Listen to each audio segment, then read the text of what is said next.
The moon hung heavy over the village square that night, casting long shadows across faces twisted in shock. Chief Obi's voice thundered like a storm about to break. "Get out! You are no daughter of mine." His gold-ringed hand pointed toward the darkness beyond the village gates, trembling not with sorrow, but with rage. Beside him stood Nneka, the girl the whole village once called our gentle flower, her head high despite the tears streaming down her beautiful face. And clutching her hand was Chijiok, the poor farmer whose only crime was loving her with a pure heart. But why would a father cast out his own blood? What could make a man choose pride over his child? The answer, my friends, lies in what happened before this terrible moment. Before we see how far Nneka would fall and how high she would rise, we must understand the seeds of this tragedy. So sit close, because this story will break your heart before it mends it. It will make you angry before it makes you believe. And when it ends, you will never again measure a person's worth by the coins in their pocket. Chief Obi was the richest man anyone in the village had ever known. His compound stretched across the hillside like a small kingdom. Servants bowed when he passed. Women whispered his name with respect and fear. His barns overflowed with yams. His herds numbered in the hundreds. Even the village elders sought his advice before making important decisions. But wealth had poisoned something deep inside him.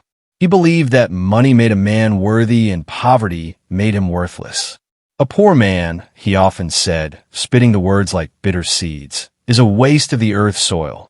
He had one daughter, Nneka, born to him late in life after his wife passed away. The old women said she inherited her mother's gentle spirit. While other rich children looked down on the poor, Nneka greeted everyone with the same warm smile. She helped elderly women carry water from the stream. She shared her food with hungry children. The villagers loved her deeply, but Chief Obi saw her kindness as weakness. "You are too soft," he would scold.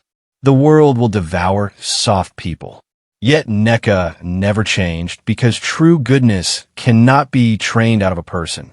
Chijiok was the son of a farmer who had died young, leaving him a small piece of rocky land at the village edge. From dawn to dusk, he worked that difficult soil with his own hands. His back was strong. His character was stronger. He never stole, never lied, never envied those with more. When other young men gambled and drank palm wine, Chijiok saved every coin. When others mocked the elderly, he listened to their wisdom. The village grandmothers often said, "That boy has something rare. He has integrity." But integrity does not fill a barn or buy fine clothes. His shirt was patched many times. His sandals were worn through at the heels. People respected him, but no one called him successful. One morning, Nneka was walking to the stream when she saw Chijiok kneeling in his field, carefully planting yam seeds in neat rows. Something about his focused dedication made her stop and watch. Most farmers planted carelessly, but Chijiok treated each seed like it mattered. "You work like the land is listening to you," she said softly. He looked up, surprised to see the chief's daughter speaking to him. Their eyes met, and in that moment, something passed between them that neither could name.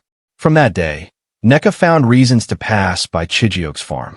She would bring him water, saying the sun is harsh today. He would share the little food he had, saying, "Your company makes it taste better." They talked about everything. About the way rain smelled different depending on the season. About which birds sang the sweetest songs. About dreams that seemed too big for poor people to hold. Chijiok told her, "I want to prove that hard work and honesty can build something real, even if you start with nothing." Nneka told him, "I want to do something meaningful with my life, not just marry someone my father chooses." Their friendship deepened into something neither could deny. Love grew between them like a secret garden, beautiful and hidden. But secrets in small villages never stay buried long. One afternoon, a village gossip saw them sitting together under the mango tree, laughing like old friends. By evening, the news had reached Chief Obi's ears. His face darkened like a sky before thunder. "My daughter," he hissed to himself, speaking to that poor rat. "This foolishness ends now." Chief Obi summoned Nneka to his sitting room, where he sat on his carved wooden throne like a king. His voice was cold and sharp. I found a husband for you, the son of Chief Adewale from the neighboring village. He is wealthy, powerful, and from a respected family. The bride price has been negotiated. The marriage will happen in 2 moons. Nneka's heart dropped into her stomach. But father, I do not love him. I do not even know him. Chief Obi's eyes flashed with anger. Love? What does a foolish girl know about love? Marriage is about alliance, about power, about securing your future. You will marry him and bring honor to this family. Nneka stood trembling but firm. Father, I cannot marry a man I do not love. My heart belongs to someone else. The room went silent. Chief Obi leaned forward slowly, his voice dropping to a dangerous whisper. Who? Nneka took a deep breath, knowing the storm that was coming. Chijioke, the farmer. He is a good man, father. He is honest and hard-working, and, before she could finish, Chief Obi's palm struck the armrest so hard cracked. That poor rat? You disgraced me. Chief Obi's rage filled the compound like smoke. He called for a village gathering that very evening, demanding that everyone attend. The whole village assembled in the square, confused and curious. Chief Obi stood tall, his face a mask of fury. Beside him, Nneka stood with her head bowed, knowing what was coming. Chijioke had been dragged from his farm by the chief's guards and now stood several paces away, his hands tied. People of this village, Chief Obi began, his voice booming. Today I have discovered that my daughter has been sneaking around with this beggar. She has disgraced my name and spat on everything I have built. Gasps rippled through the crowd. Some looked at Nneka with pity. Others whispered behind their hands. Chief Obi continued, his voice rising. I gave her everything. Fine clothes, good food, respect. And how does she repay me? By throwing herself at a poor farmer who cannot even afford a decent pair of shoes. Nneka lifted her head, tears glistening in her eyes. Father, please. Chijioke is a good man. He may not have wealth, but silence. Chief Obi roared. The marketplace went deathly quiet. Chief Obi turned to face his daughter fully, and what the villagers saw in his eyes was not love, but hatred. You have made your choice, Nneka. You choose this worthless man over your own father, over your family's honor, over everything I have given you. His voice dropped, becoming even more terrifying in its coldness. Then you will have him, and nothing else. He reached up and tore the gold necklace from Nneka's neck. The chain broke, scattering beads across the dust. From this moment, you are not my daughter. You are a stranger to me. You and this fool will leave this village tonight. You will take nothing with you. No food, no money, no shelter. Let us see how far love will carry you when your stomachs are empty and your bodies are cold. The crowd murmured in shock. Even those who disliked Nneka's friendship with Chijioke thought this punishment too cruel. But no one dared speak against the chief. Chijioke, his hands still bound, finally spoke. Chief Obi, punish me if you must, but please do not cast out your daughter. She deserves exactly what she has chosen. Poverty. The guards untied Chijioke's hands and shoved both him and Nneka toward the village gate.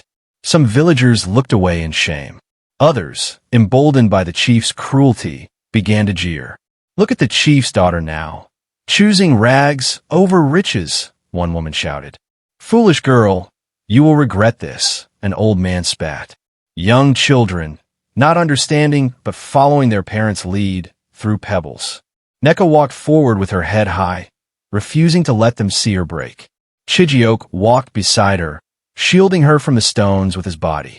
As they passed through the gate, Chief Obi's final words followed them like a curse. When you are starving in the wilderness, do not come crawling back. You are dead to me. The heavy gate slammed shut behind them with a sound like thunder. And just like that, Nneka went from being the most beloved girl in the village to an outcast with nothing but the wrapper on her body and the man beside her. They walked into the darkness, not knowing where they would sleep or what they would eat. Behind them, the village fell silent, each person wondering if they had just witnessed justice or tragedy. For 3 days, Nneka and Chijioke walked. They followed narrow paths through the forest, sleeping under trees, drinking from streams, eating wild berries that left their tongues bitter. Nneka's feet, which had only known soft mats, became blistered and bloody. Her fine wrapper tore on thorns. Hunger gnawed at her belly like a living thing, but she never once complained. Chijioke would look at her with guilt heavy in his eyes. "Nneka, I am sorry. Because of me, you have lost everything." She would shake her head and take his hand. "No, Chijioke. Because of you, I found what matters." On the fourth day, they came upon a stretch of land that no one wanted. The soil was rocky and red, the ground uneven and hard. A few scattered trees provided thin shade, but mostly it was empty, unwelcoming, harsh. "This will be our home," Chijioke said quietly, though his heart was breaking. They had no tools, no seeds, no roof over their heads. That first night, they slept on the bare ground, wrapped in each other's arms for warmth. Above them, stars filled the sky, cold and distant and uncaring. With nothing but their bare hands and fierce determination, they began to build. Chijioke dug up stones and piled them to form walls. Nneka gathered mud from a nearby stream and mixed it with grass to seal the cracks. Their fingers bled. Their backs ached. By the end of the first week, they had built a small hut barely tall enough to stand in, with a roof of woven palm leaves that leaked when it rained. But it was theirs. "It is not much," Chijioke said, looking at their humble shelter. Nneka smiled, though exhaustion lined her face. "It is ours, and we built it with love. That makes it a palace." They planted the few seeds Chijioke had hidden in his pocket before they were cast out. Yam seeds, mostly, and some beans. They watered them carefully with water carried from the distant stream. They prayed over them. They waited, but the rocky soil was unforgiving. Weeks passed, and the seeds sprouted weakly, then withered. Their first harvest yielded almost nothing. Hunger returned, sharper this time, more cruel. There were nights when they had only one small yam between them, and they would split it, each insisting the other take the larger half. The dry season came, and with it despair. The land seemed determined to defeat them. No matter how hard Chijioke worked, the crops refused to thrive. Nneka grew thinner, her beautiful face becoming gaunt. Yet still, she would smile at him each morning and say, "Today will be better." But Chijioke could see the hope fading from her eyes. One afternoon, while Nneka was searching for anything edible in the sparse bush, she heard a low moan. Following the sound, she found an old man collapsed beneath a tree, his breathing shallow, his skin burning with fever. His clothes marked him as a traveler, but he was far from any path. "Please," he whispered, barely conscious. "Water." Nneka ran back to their hut and returned with their only cup of clean water and a damp cloth. She sat with the old man for hours, bathing his forehead, giving him small sips, whispering words of comfort. She remembered the herbs her mother had once taught her about. She searched the surrounding area and found bitter leaf and lemongrass. She boiled them into a tea over a small fire and made the old man drink it, though he grimaced at the taste. For 2 days, she nursed him while Chijioke watched in wonder. On the third day, the old man's fever broke. His eyes opened clear and focused. He looked at Nneka with deep gratitude. "You saved my life, child." "Who are you?" Nneka told him their story. How she had been cast out for marrying a poor farmer. How they struggled on this barren land. How they refused to give up. The old man listened carefully, his wise eyes studying her face. When she finished, he smiled gently. "My name is Papa Ife. I am a herbalist, a healer. I have traveled many lands, and I know soil the way a mother knows her child's face." He struggled to his feet and walked slowly around their small farm, touching the red earth, smelling it, even tasting a pinch of it. Then he laughed, a sound like dry leaves rustling. "You think this land is cursed, but you are wrong. This soil is special." Chijioke and Nneka looked at each other in confusion. "Special how?" Chijioke asked. Papa Ife knelt and scooped up a handful of the red earth. "This soil is too rocky for yams, too hard for corn, but it is perfect for something rare and valuable. A healing leaf called Uina. If you know how to grow it, but I do, and I will teach you." Papa Ife stayed with them for several weeks, And in that time, he became like the father Nneka had lost. He showed them how to prepare the soil differently, mixing it with ash and specific composting methods. He gave them seeds from his own pouch, tiny black seeds that looked like nothing special. Plant them in rows, not clusters, he instructed. Water them at dawn, never at midday. Sing to them if you wish. Plants grow better when they are loved. Nneka and Chijioke followed his instructions exactly. They planted the seeds with care, whispering prayers over each one. They watered at dawn, just as he said. And slowly, miraculously, green shoots began to emerge.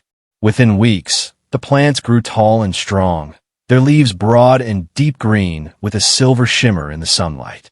Papa Ife taught them how to harvest the leaves at the right time, how to dry them properly, and how to prepare the medicine.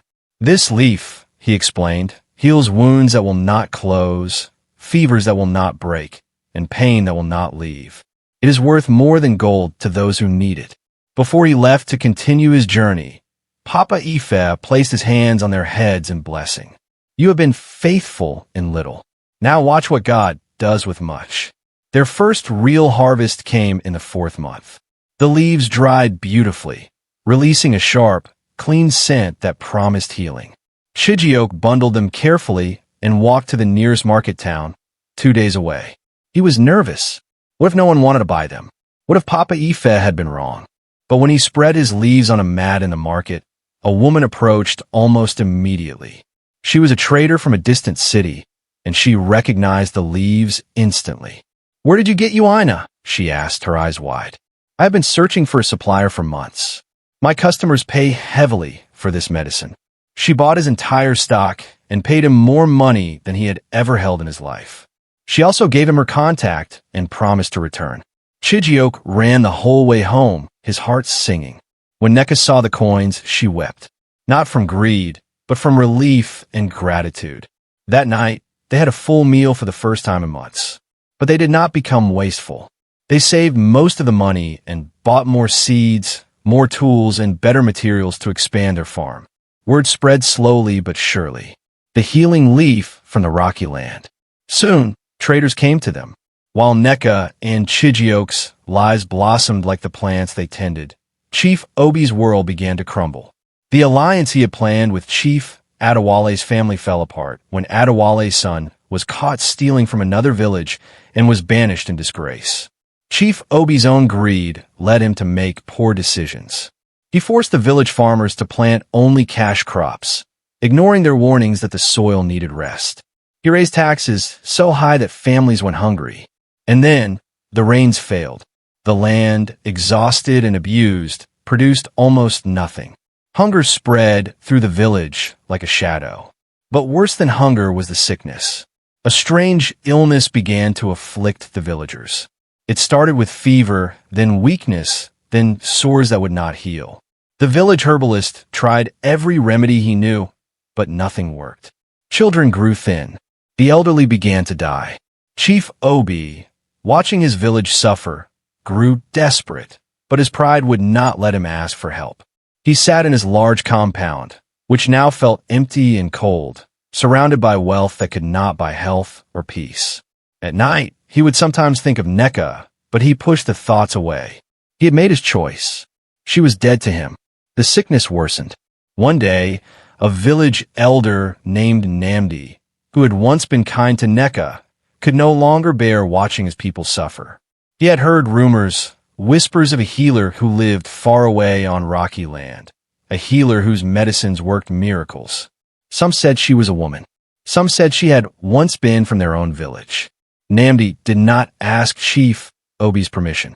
He simply set out on the long journey, his old legs carrying him further than they had traveled in years. He walked for days, following directions given by traders and travelers, until he came to a place that made him stop and stare. Where he expected barren land, he found a thriving settlement. Green fields stretched out in neat rows. A large, sturdy house stood at the center, surrounded by smaller buildings. Workers moved about with purpose and joy. And overseeing it all was a woman whose face made Namdi's heart skip. She was older now, stronger, more confident, but he would know those eyes anywhere. Nneka, he whispered, barely able to believe it. She turned at the sound of her name and saw the old elder standing at the edge of her property, tears streaming down his weathered face. "Elder Namdi," she said softly, and went to him. Namdi fell to his knees, his pride forgotten in the face of his village's suffering. "Nneka, forgive me. Forgive us all. We stood by and watched as your father cast you out. We said nothing. We did nothing." His voice broke. "Now our village is dying. A sickness has taken hold, and we have no cure. The children are suffering. The elderly are passing away. We have nothing left but desperation and shame." Nneka helped him to his feet, her eyes filling with tears, but not of bitterness. "Elder, you are always kind to me. You have nothing to apologize for." She called for water and food, and, as Namdi ate, she asked him to describe the sickness in detail. Every symptom, every sign. When he finished, recognition dawned in her eyes. "I know this illness. It comes from poisoned soil and bad water. The Uina can cure it, but the land itself must be healed too, or the sickness will return." She looked at Chijiok, who had been listening quietly. He nodded. "We go together." That night, Nneka prepared medicine, packed supplies, and made arrangements for their workers to continue in their absence. At dawn, they set out with Elder Namdi, a wagon loaded with healing leaves and hope. The journey back to Nneka's birth village took 3 days. As they approached the gates she had been cast through years before, her heart beat faster. The village looked different, smaller somehow, and sadder. The once bright homes were now dull and neglected. The marketplace that used to buzz with life was nearly empty. Faces turned as the wagon rolled in, and gasps spread like ripples on water. Can it be? It is her. It is Nneka. But look at her. She is dressed like a wealthy woman. And who is that beside her? The farmer? The whispers grew louder. People emerged from their homes, staring in wonder. The girl they had mocked, the one they had pelted with stones, had returned. But she was no longer a frightened outcast. She sat tall in the wagon, her wrap refined but not arrogant, her face calm and beautiful, her eyes clear and purposeful. Beside her, Chijiok guided the horses with quiet strength. They stopped in the village square, the same place where she had been disowned. Elder Namdi stepped forward and addressed the growing crowd. "This woman has come to save us. The medicine we need is in her hands." Silence fell. Then, slowly, people began to kneel. From his crumbling compound, Chief Obi heard the commotion. His health had declined with his fortune. His once strong body was now bent and tired. When his servants told him that Nneka had returned, he did not believe them. "Impossible," he muttered. "She's probably dead in a ditch somewhere." But curiosity, or perhaps something deeper, drew him outside. He walked slowly to the square, leaning on a walking stick. When he arrived and saw his daughter standing there, radiant and successful, his legs nearly gave out. For a long moment, father and daughter stared at each other across the dusty square. All the years, all the pain, all the words hung between them like a heavy curtain. Nneka's eyes were soft, but not weak. Chief Obi's eyes were shocked, and something else. Shame. He opened his mouth to speak, but no words came. Nneka spoke first, her voice gentle but firm. "Father, I have not come for revenge or to gloat. I have come because people are suffering, and I can help." She turned to address the crowd. "Show me the sick. Bring me to your water source. Let me see your fields. We will heal this village together." Nneka worked without rest for 3 days. She went from home to home, giving the healing tea made from you, Ina, to the sick. She held feverish children and whispered comfort to frightened mothers. She examined the village well and found it contaminated by waste seeping from Chief Obi's own compound, where he had demanded more and more storage pits be dug without care for where they drained. She walked through the exhausted fields and saw immediately what was wrong. "You have planted the same crops in the same soil year after year with no rotation, no rest," she explained to the gathered farmers.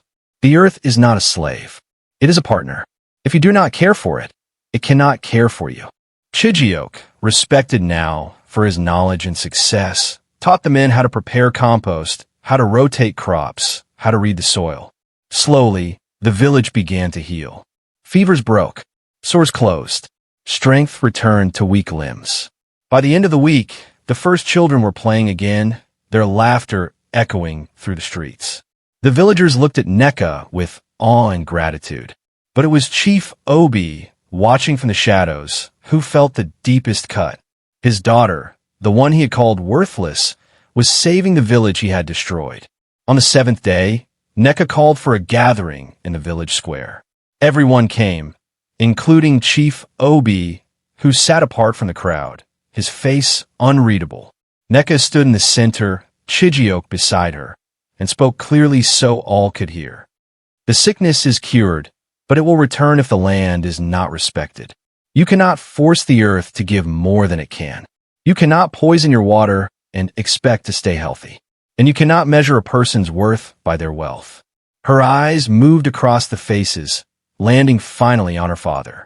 I was cast out for choosing love over gold.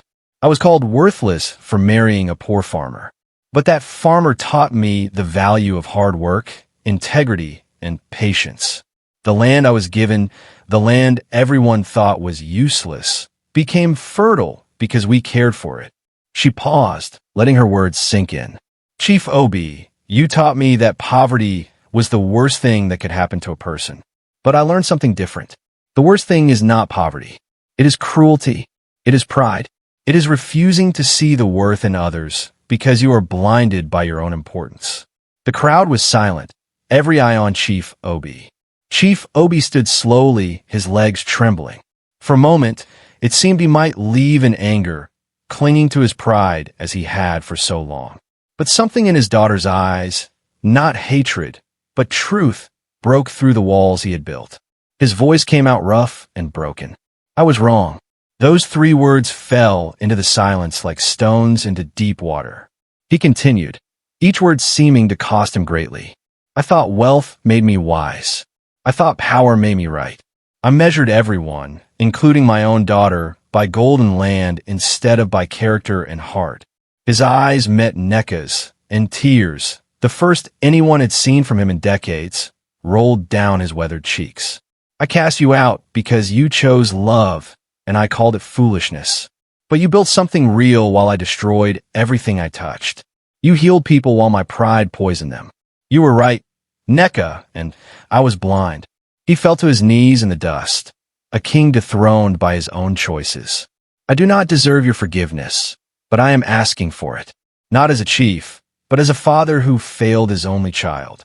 I am sorry. The village held its breath. What did Nneka do? Nneka walked slowly to where her father knelt. She looked down at him, and for a moment, the pain of the past flickered across her face. The memory of being thrown out, mocked, rejected. But then she did something that shocked everyone. She knelt too, so they were eye to eye. Father, she said softly, taking his weathered hands in hers. I forgive you, not because you deserve it, but because holding on to anger would poison me the way your pride poisoned you. Tears streamed down both their faces. I do not need your wealth or your title. I have built my own life, and it is good. But I will always be your daughter, and if you will let me, I will help you rebuild what was lost. Chief Obi collapsed forward, sobbing like a child, and Nneka held him. Around them, villagers wept openly. Even the hardest hearts were moved. Chijiok stood back, his eyes wet but his face peaceful. He had never sought revenge or validation, only a chance to prove that love and hard work were worth more than gold. And here, in this moment, everyone could see that he had been right all along. Papa Ife's words from years ago echoed in Nneka's mind. You have been faithful in little. Now watch what God does with much. In the weeks that followed, Nneka did not reclaim her position as chief's daughter. Instead, she became a teacher. She brought seeds of the Uina plant and taught the villagers how to cultivate it properly. This medicine can bring wealth to all of you, she explained, but only if you work together, share knowledge, and care for the land.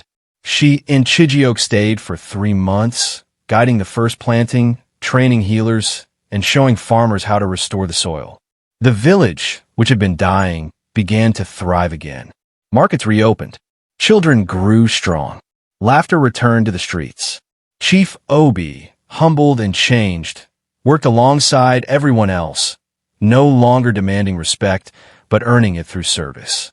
One evening, as the sun set over the healing village, Chief Obi approached Nneka and Chijioke.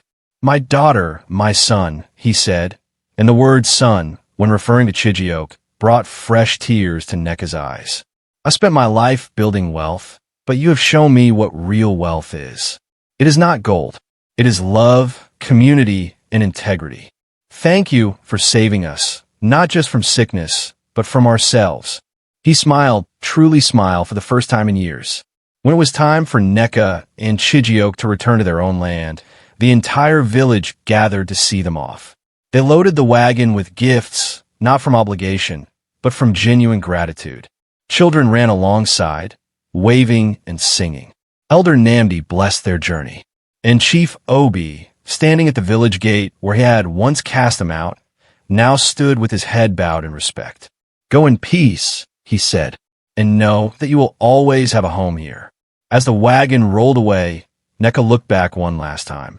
The village was whole again, not because of gold or power, but because people had learned that true wealth grows from love, shared knowledge, and respect for one another. She turned to Chijioke, who smiled at her with the same gentle, determined expression he had worn when they first met. "We did it," she whispered. "No," he corrected softly. "God did it. We just have faith." And so they returned to their own land, where their fields stretched green and thriving, where their workers greeted them with joy, and where their home, built with their own hands and love, stood strong. The story of the chief's daughter and the poor farmer spread far and wide, a reminder that a father's house built on gold is always poorer than a daughter's home built on love. If this story touched your heart, comment faith below, because sometimes the ones we throw away become the ones who save us. Never judge a person by what they don't have. Judge them by what they give. Subscribe so you never miss stories that heal the soul and remind us what really matters. Where are you watching from? Drop your city in the comments, and let's build a community of people who believe in love over gold. Please, like and subscribe for more. Thanks.